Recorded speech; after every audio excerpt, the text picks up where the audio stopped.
मैं जन्मना लेखक नहीं, ना ही ऐसी कोई पृष्ठभूमि रही और ना परिवेश। बस एक्सीडेंटली लेखक बन गया हूँ। महत्वाकांक्षाओं को होम कर कलम पकड़ी, अब यही लाठी है और हम सफ़र भी। कुछ नहीं लिखा और जो लिखा वह मुझे संतोष दे रहा है। अपनी पुस्तकों में अपना परिचय इस तरह देने वाले स्वर्गीय श्री शक्ति प्रसाद सकलानी जी का जन्म 4 जून सन 1936 को टिहरी गढ़वाल के सुदूर गांव भैंस कोटी पट्टी जुआ में हुआ था। मात्र 2 वर्ष की आयु में ही इनके पिता का स्वर्गवास हो गया। इसके बाद इनका पालन पोषण इनके ननिहाल में ही हुआ। जीवन के अनगिनत उतार चढ़ाव में आपकी लेखन यात्रा निरंतर चलती रही। आपकी रचनाओं में तराई रुद्रपुर का इतिहास और विकास, तराई के औद्योगिक विकास की कहानी, उत्तराखंड की विभूतियां, उत्तराखंड में पत्रकारिता का इतिहास, भारतीय पुलिस का अध्ययन, सकलानी वंशावली जैसी अनेकानेक पुस्तकें आप लिखते चले गए। अब तक आपने 24 किताबें पूर्ण कर ली। आपकी 2 किताबें अभी छपने का इंतजार कर रही हैं। एक बहुआयामी व्यक्तित्व के रूप में सकलानी जी हमेशा जाने जाते रहेंगे। लेखक से संपादक के पद तक पहुंचने के लिए इन्होंने कड़ी मेहनत की है। अपने कठिनतम दौर में साबुन बनाकर बेचने से लेकर पत्र के संपादन के लिए उन्होंने हर गली, हर कस्बा, हर सड़क को अपनी साइकिल से नापा है। आप स्वयं ही नहीं वरन अन्य लेखकों को भी हमेशा प्रोत्साहित करते रहे।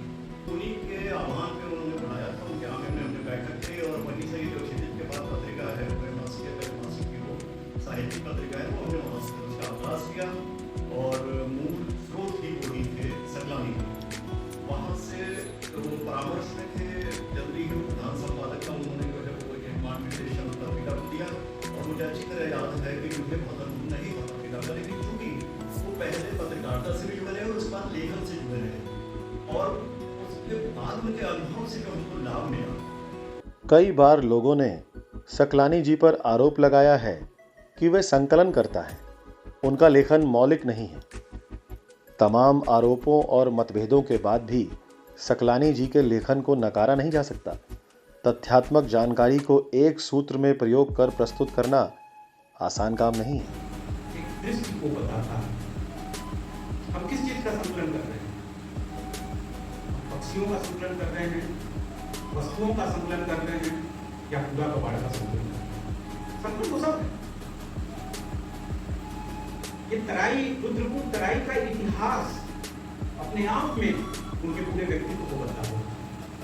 उन रचनाओं को पढ़ते हुए कि कहाँ से वो तथ्यों को लाते हैं और कहाँ से इकट्ठा करके उसको रखते हैं। अगर किसी को सीखना है तो सकलानी जी के लेखों से सीखें। वे बहुत ही विशेष व्यक्ति थे। उनकी रचनाओं में कुछ झलकियां हैं, जैसे मैं बताऊं आपको। जैसे रुद्रपुर को पहले पुरसार पट्टी के नाम से जाना जाता था। जैसे रुद्रपुर में पहला rice mill, Shankar rice mill होती थी। पहला पुस्तक भंडार, उत्पादित पुस्तक भंडार होता था। जैसे पहला मकान यहाँ रुद्रपुर में जो बना वो 1884 में बना, जिसको भूत बंगला के नाम से जानते हैं। तो ये बहुत ही विलक्षण क्षमता के धनी होते हुए उन्होंने सारी बातें लिखी। वे छात्रों के अनुसंधान के लिए एक संपूर्ण निधि सौंप कर गए हैं। और एक छात्र के नाते, एक विद्यार्थी होने के नाते हम लोगों ने जो उनसे सीखा, मुझे लगता है कि कहीं ना कहीं वो जो उनका संघर्ष था और जो उनका डेडिकेशन था, जो समर्पण था और जो उनके अंदर एक जो होता है ना कि जिसे कहते हैं कि जोश, जनमानस तक उन्होंने अपनी किताबों के माध्यम से एक विशिष्ट पहचान बनाई है। लेकिन नैतिकता के मूल्य में उससे बड़ी नास्तिकता किसी की नहीं थी। वे कड़क स्वभाव के थे। लेकिन आदमियों को पहचानना हमको अच्छी तरह से आता है। वे एक साधारण वेशभूषा में रहते हुए भी, चाहे वो सड़क पर चलें, चाहे वो किसी कार में बैठे हैं, एक शालीनता उनके अंदर झलकती थी। आत्मीयता और सम्मान उनके स्वभाव की विशेषता रही है। महिलाओं की कार्य क्षमता को प्रोत्साहित करने के उद्देश्य से उन्होंने महिलाओं को अपनी पुस्तकों में विशिष्ट स्थान दिया है। मिसेस चाय बना के लेके आई तो बोले क्या करती हो? तो मैं टीचर हूँ। टीचर तो बहुत क्रिएटिव होते हैं, अभी टीचर हो बस? बोले नहीं, थोड़ा बहुत लिख लेती हूँ। थोड़ा बहुत नहीं, खूब ढेर सारी लिखा करो। क्या किया है तुमने? बताया मैंने ये किया है। अरे तुमने रामायण में पीएचडी की है? बोले जी। तुम्हें और कोई टॉपिक नहीं मिला? बोले मुझे ये पसंद है, मैंने पीएचडी की। अच्छा, अपने बायोडाटा दो। बायोडाटा लेके चले गए। 1 महीने बाद एक किताब लेके आते हैं, फिर घर पे आए कि ये किताब रखो। किताब खोला, उसमें था भारत की 100 प्रभावशाली महिलाएं।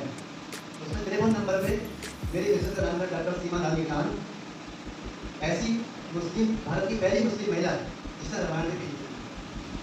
और उसमें इंदिरा गांधी से लेकर के पचेंद्री पाल वगैरह सबका जिक्र था। तो उस श्रेणी में जाकर के उस दिवंगत आत्मा ने मेरी मिसेस को बोला, जो सम्मान दिया, मैं बहुत अभिभूत हो गया। मित्रता को किसी भी तरह की सीमाओं में बांधना उन्हें कभी भी पसंद नहीं आया। उनके लिए उम्र, भाषा, खान पान का कभी कोई भेद नहीं आया। लगभग मैं समझता हूँ 2014 में हुई, जब मेरा प्रांगण साउथ इंडियन किचन चला करता था मार्केट में, क्योंकि आज मुझे पता लगा कि वो मार्केट में साबुन का भी काम किया करते थे। मुझे नहीं पता था, आज पहली बार पता लगा कि वो मार्केट में उन्हें लोग भली भांति जानते थे, ऐसा आज मुझे पता लगा। पहली मुलाकात हुई 2014 में, मुझे याद आता है, जहाँ तक अगर मैं गलत ना हूँ। तो फिर उसके बाद जब भी वो मार्केट आते थे, कुछ 2-4 मिनट बैठे मेरे पास, फिर जब भी मार्केट आते थे तो मेरे प्रांगण में जरूर आते थे और एक कप चाय जरूर पीकर मेरे साथ मिलाते थे। ये एक चाय पीऊंगा, और उस चाय का पैसा वो जरूर देते थे। नहीं, मैंने बोला सर गुरुजी ये आपका मेरी तरफ से नहीं है, चाय का पैसा भी जरूर देते थे। और जब भी मार्केट आते थे, हफ्ते में, 10 दिन में, 15 दिन में, तो चाहे 10 मिनट के लिए आए, तो वहाँ से ये दोस्ती का एक सिलसिला, जो एज मेरे पिता समान रहे, वो लगभग, आज मैं 54 साल का हूँ, तो आप अंदाज लगा लीजिए कि वो उनकी एज क्या रही होगी और मेरी एज क्या रही होगी। तो उस दौर से लगभग फिर हम लोग, अनीता मैम अच्छे से जानती हैं, उषा मैम जानती है, संदीप भाई त्रिपाठी जी, तो हम लोग उनके बर्थडे में अक्सर घर पे जाया। कई अवसर ऐसे आए कि लोगों ने उनकी किताबों पर विवाद खड़ा कर दिया, किंतु वह डरे नहीं। उन्होंने कहा, दोनों का संकट देखो, मेरा सेंस ही यही है कि जो, क्योंकि मैं लिख रहा हूँ, जब लेखक लिखेगा, क्योंकि उस समय मैं भी नाटक वाटक लिखता था, तो कह रहे देखो नाटक तुम लिखते हो, तो नाटक जिस समय लिखोगे वो लेखक की लेखनी होती है, और वो जो बातें लिखी है उसमें ये है कि जो बात मैं लास्ट नाइट में कह के आया था, बिल्कुल वही बात उन्होंने कहा कि इसमें लिखने का सेंस ये है कि अगर वो वास्तविकता है तो उसको इम्प्रूवमेंट्स की जरूरत है, आप उसको इम्प्रूवमेंट्स करो। जीवन के अंतिम वर्ष तक उन्होंने अपने आप को कर्मयोगी और जीवट रखा। हम सभी के लिए आप हमेशा प्रेरणा स्रोत रहेंगे। आपको हम सभी की ओर से एक श्रद्धांजलि। इस अवसर पर हम आपके परिवार के सभी सदस्यों का आभार व्यक्त करते हैं। सब लोगों की तरफ से उनको नमन करना चाहता हूँ, क्योंकि मेरी जानकारी थोड़ी उससे होती। आज खुलकर बात कर रहे हैं। एक व्यक्तित्व को जब हम बड़े फलक पर देखते हैं तो उसे प्लस के साथ भी देखते हैं, माइनस के साथ भी देखते हैं, व्यापकता के साथ भी देखते हैं। तो मेरी दृष्टि में बात नहीं थी, और मैं ममता जी को आप सबकी तरफ से नमन करता हूँ कि उन्होंने वो फर्ज और वो चीज़ें निभाई जो निभानी चाहिए। सृजन पुस्तकालय से आपका संबंध जग जाहिर है। आप हम सब के लिए एक खोजकर्ता के रूप में दिखाई देते हैं और हमेशा ही हमारे मार्गदर्शक रहे हैं। तो ऐसी चीज़ें, मतलब अगर वो कहीं से सूचना नहीं भी जाती तो मुझे लगता है कि वो ढूंढ लेते हैं कि इस रुद्रपुर में लाइब्रेरी कहाँ खुली। वो तो इस तरह के खोजी इंसान थे। तो मुझे तो चप्पा और आपको तो पता ही है कि 22 साल उन्होंने आईबी में जॉब करी थी, तो उनकी नज़रों से तो कोई चीज़ छुप नहीं सकती। तो वो खुद भी कहते थे कि इस उत्तराखंड का चप्पा चप्पा मेरा घुमा हुआ है, हर जगह मैंने हर दर्रा मेरी नज़रों के सामने, तो कोई चीज़ उनकी नज़रों से छुपी नहीं थी। तो वो पुस्तक लिखते थे, हम पुस्तकें संजोते हैं, तो एक लगाव तो ही जाता है। और वो कहते थे तुम मेरा कंधा पकड़ो, मेरा हाथ पकड़ो और जहाँ जाना है मुझे लेके चलो, जो मदद कहीं से लानी है मेरा सहारा लो, जो लोग मुझे जानते हैं और जो मैं कर सकता हूं तुम कुछ मत कहो, मुझे लेके चलो, और जो मुझसे हो सकेगा वो मैं करूंगा, प्रयास करूंगा।